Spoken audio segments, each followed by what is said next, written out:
전차 강국 폴란드, K2의 관심, 독불 견제, 군수 지원이 수출 관건.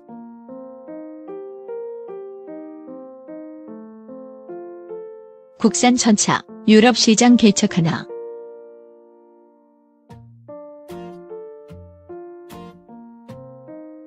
국산 K2 표전차가 과연 유럽에 수출될 수 있을까?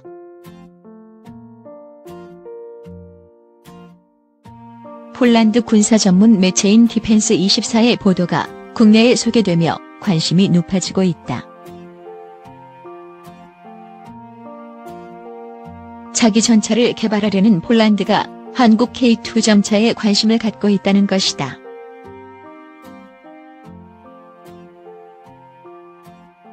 사실일까?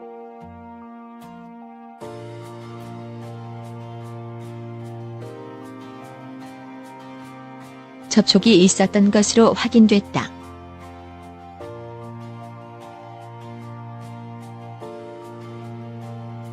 다만 어떤 형태의 계약이 성사되지는 않은 상황이다.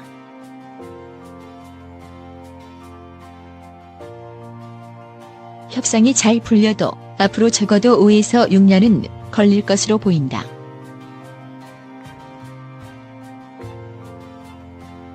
변수가 많고 시간이 걸려도 이 건이 성사된다면 반사이익이 크다. 전차 개발과 생산, 운용의 숨은 강자인 폴란드와 이런 얘기가 오간다는 것 자체부터 의미가 있다.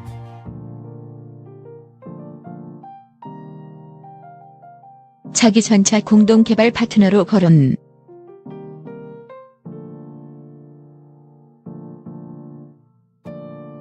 양국 관계자 접촉, 수차례 의중 타진.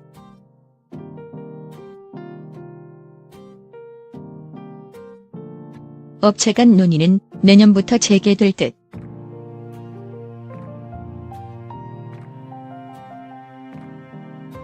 현지 언론 2023년께 생산 보도도.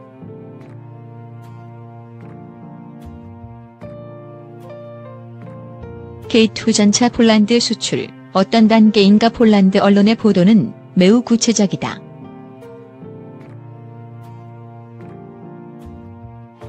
차세대 전차 개발을 위해 한국의 현대로템사와 제휴했으며 이르면 내년 하반기 시제품 제작에 착수해 오는 2023년부터 생산한다는 게 골자다.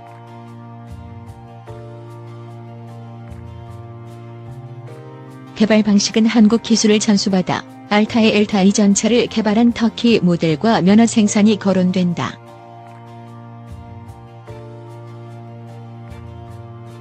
어떤 경우는 폴란드 자체 생산과 부품 사용이 원칙이다.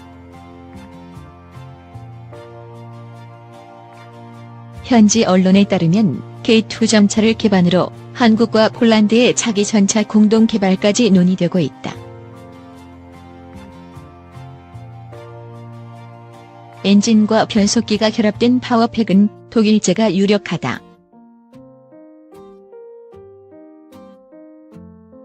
보도가 나간 후 폴란드 현지 반응은 긍정적인 것으로 알려졌다.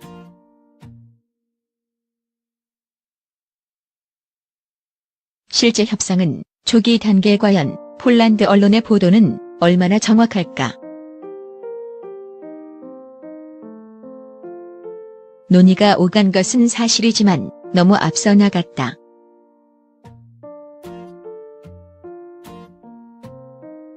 수차례 만나 의중을 타진했을 뿐이다.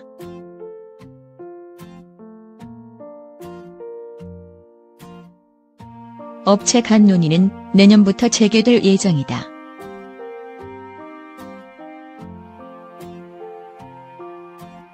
관계 당국과 업체에 따르면 수출입 상담의 첫 단계인 자료 요청 RFI, Request for Information 직전 수준이다.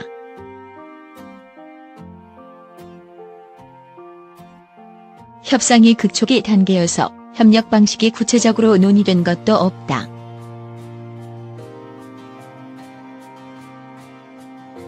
다만 K2 전차의 자체에 대해 관심은 표명했던 것으로 전해졌다.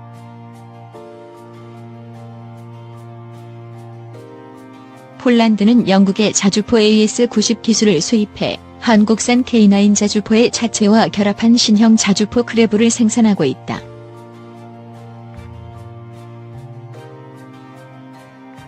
K9 자주포 자체의 우수한 성능과 후속 군수 지원이 한국산 무기에 대한 좋은 인식을 심어준 셈이다.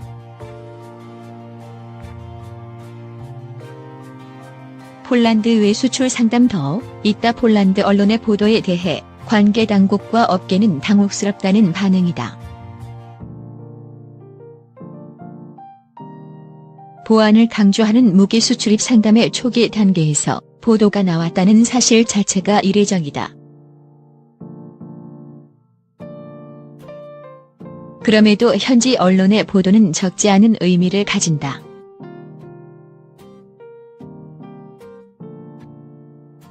폴란드의 의중이 담겼을 수도 있기 때문이다.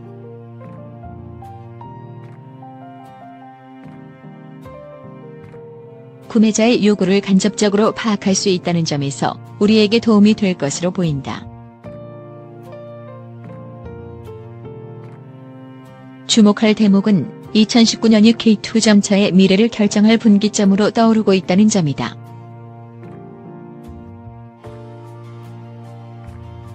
국내 수요는 한정된 가운데 수출 시장이 열릴지 여부가 결정되기 때문이다.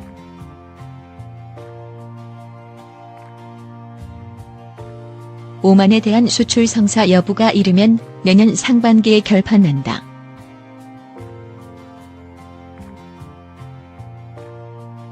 미국제 M60A3 전차 70세대를 교체하려는 오만은 2017년 독일제 레오파드 전차와 미국제 M1A2 전차의 최신형을 테스트한 데 이어 올해 여름 국산 K2 전차와 K2 전차의 기술로 터키가 제작한 알타이 전차의 성능을 사막에서 시험했다.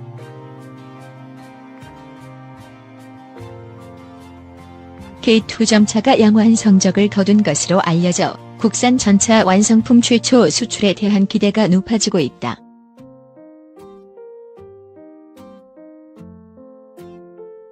수출 상담이 진행되는 나라는 오만과 폴란드뿐 아니라 두 나라가 더 있다. 수출 기폭제될 폴란드 전차 시장 초기 단계지만 폴란드와의 수출 상담은 큰 의미를 갖는다.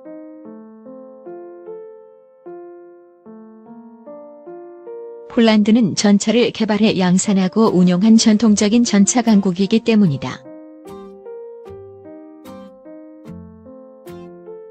폴란드는 1인당 명목 국민소득이 16,200달러로 우리보다 낮지만 실질 구매력 기준으로 3만 달러를 상회해 경제력까지 갖추고 있다.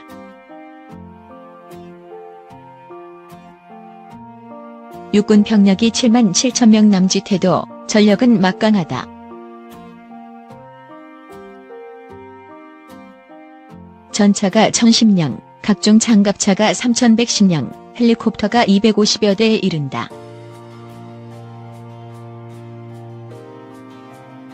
한국군보다 훨씬 기계화한 군대다.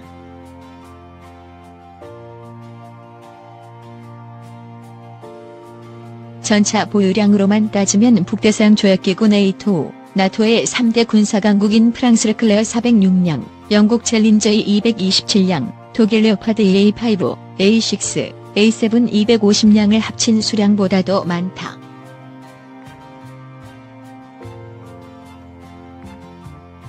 문제는 장비가 노후해지기 시작했다는 점.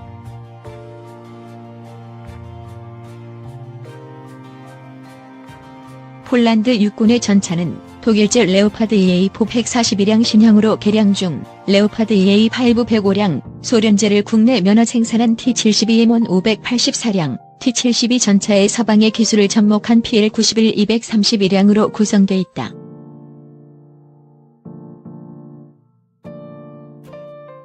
한국 육군 기준으로는 전부 신형에 해당하지만 서방 기준으로는 구형인 T-72M1이 교체 대상이다.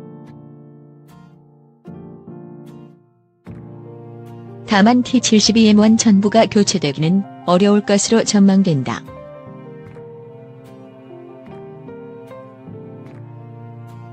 전시용으로 비축된 상당량을 제외하고 현역에서 운용하는 T-72 계열의 교체가 유력하다. 1개 기갑 사단과 3개 기계화보병 사단 등 4개 사단 이하의 11개 전차대대 중 3개 전차대대가 T-72M원을 굴리고 있다.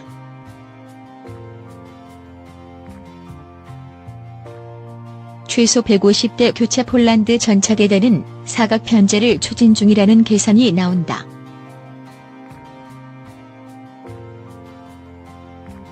오만이어 2개국 등 속속 수출 상담.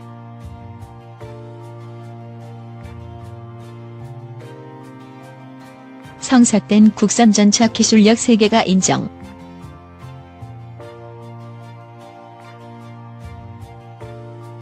러 위협에 유럽 각국 신형 개발 각축.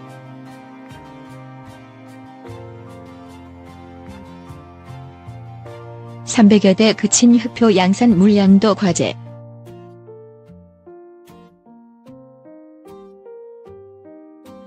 수출 성공은 국산 전차 기술력 인정 수출 기대 물량도 5만의 2배 이상이지만 수출이 성사되면 옛동국권의 전차 생산 선진국에도 국내 기술이 통한다는 의미가 된다.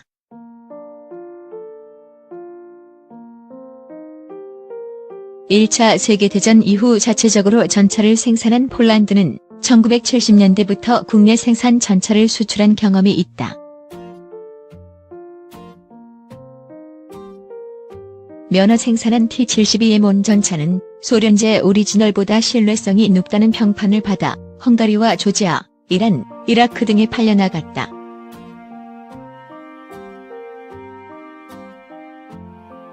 인도의 T-72 전차 개량 사업도 폴란드 기술로 진행됐다.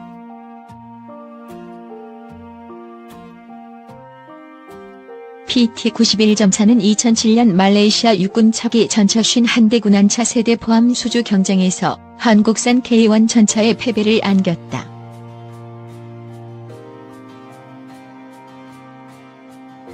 인도 육군의 군함 전차도 이 전차의 파생형으로 수출이 내수보다 많다. 콘셉트 전차로 양산에 이르지는 못했지만 폴란드가 2013년 선보인 PL-01 전차는 세계 유일의 스텔스 전차로 주목받았다.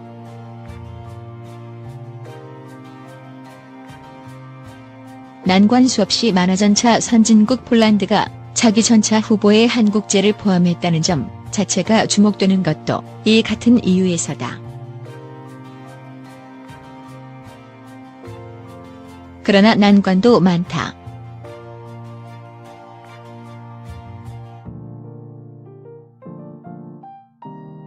성과가 나오려면 협상이 빨리 진행돼도 5에서 6년은 좋게 걸린다. 무엇보다 큰 문제는 경쟁국들의 견제가 들어오기 시작했다는 것. 한국 측 K2 전차와의 제휴설이 돌기 시작한 지난달 하순께부터 독일과 프랑스가 폴란드에 새로운 제의를 내놓았다. 차기 유럽 주력 전차 XEMB2 개발에 폴란드를 참여시키고 생산 일부까지 맡기는 방안도 제시된 것으로 알려졌다. 프랑스와 독일은 자기 전차를 본격 개발하기에 앞서 프랑스 르클레어 전차 포탑과 독일 레오파드 EA7의 차체를 결합한 전차 생산을 논의하고 있다.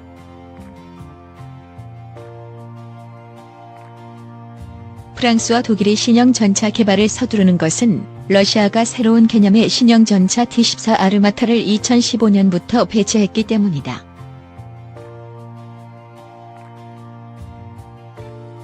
냉전 시절 나토군의 최전방에서 막강한 전차 부대를 유지했던 옛서독처럼 새로운 나토군의 핵심 전차 부대를 운용하는 폴란드에 유럽형 전차를 공급해야 한다는 여론은 유럽연합 국가들의 지지를 받고 있다.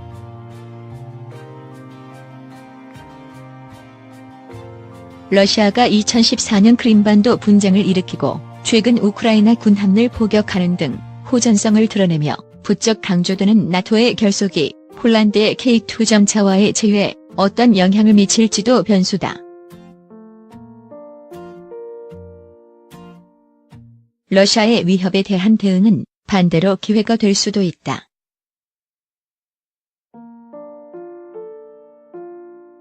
K9 자주포가 수출된 나라의 대부분이 러시아 접경 국가다. K2 표전차의 생산량이 많지 않다는 것도 약점으로 작용할 것으로 전망된다.